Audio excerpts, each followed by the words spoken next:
Next, I'd like to call up Dr. Maxym, Dr. Maya Maxym. She is a pediatrician here locally. Dr.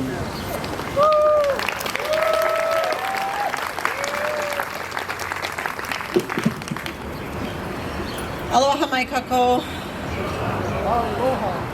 In the last few months, I find myself constantly thinking about my beloved grandfather Edward, who joined the Navy on his 18th birthday to defend the ideals articulated in the Constitution from the assaults of fascism.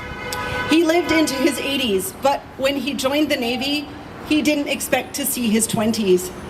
In this time of fear and cruelty, of spineless Republican legislators who are too cowardly to stand up for what's right, I try to channel his courage.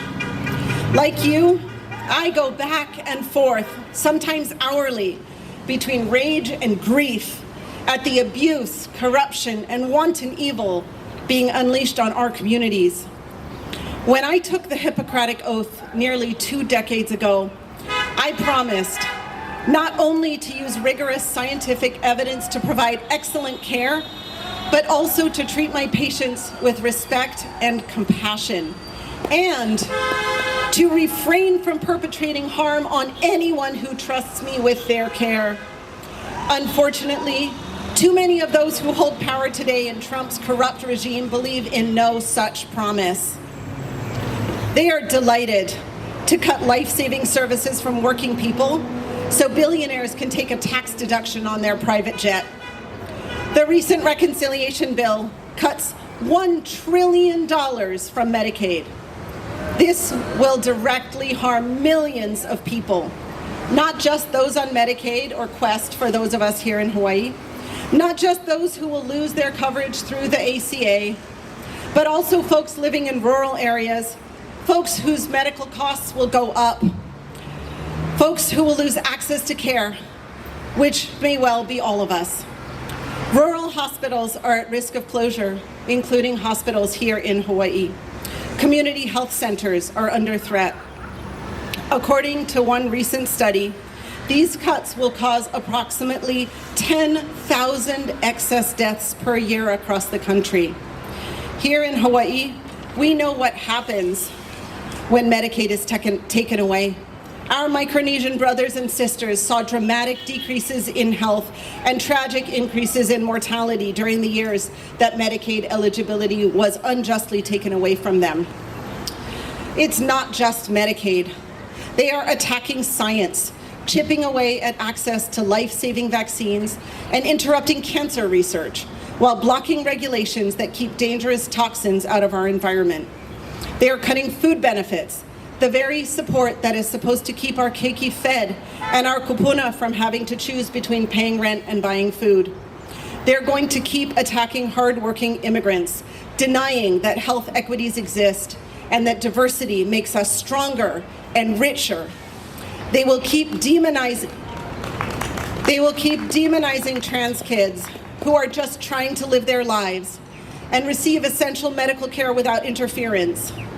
And as you well know, it doesn't stop there. So what can we do? Well, I have to be honest with you. We can't stop everyone from suffering. We can't prevent every unnecessary death. And that is a travesty when we have so many resources that could be put to good use. But we can make a difference. And here are some ideas for how. Update your vaccines now and make sure your keiki are up to date too. Grab that COVID booster in case they take it away from you, and encourage your friends and family to do the same.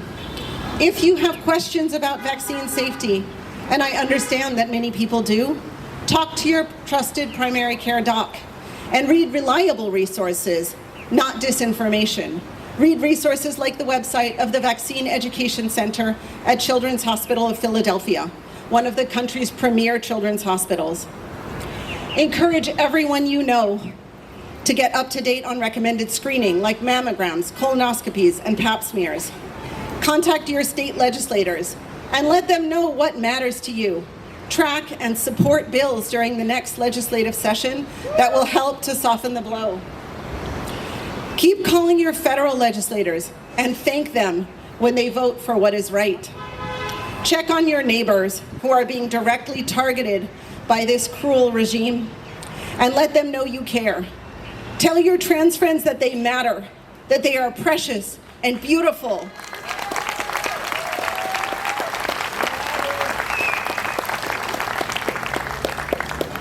Then call your legislators to ask for a bill protecting access to gender-affirming care in Hawaii. Connect with Aina. Grow food. Join a beach cleanup. Don't allow them to steal your connection to the earth. And don't forget to take care of yourself too. Be there for neighbors in need. However much mutual aid you are already engaging in, do more. Give away fruit from your trees and that bike you haven't ridden in years. Donate to local organizations that support people who need it. Share true health-related information on social media and don't feed the fear-mongering clickbait. And finally, keep speaking out. Dare to imagine and even make plans for the more just, more equitable, healthier, kinder future we all deserve. Get in good trouble. Remember that hope is discipline and hard work, and channel the bravery of our ancestors to create a better future for our children. Mahalo.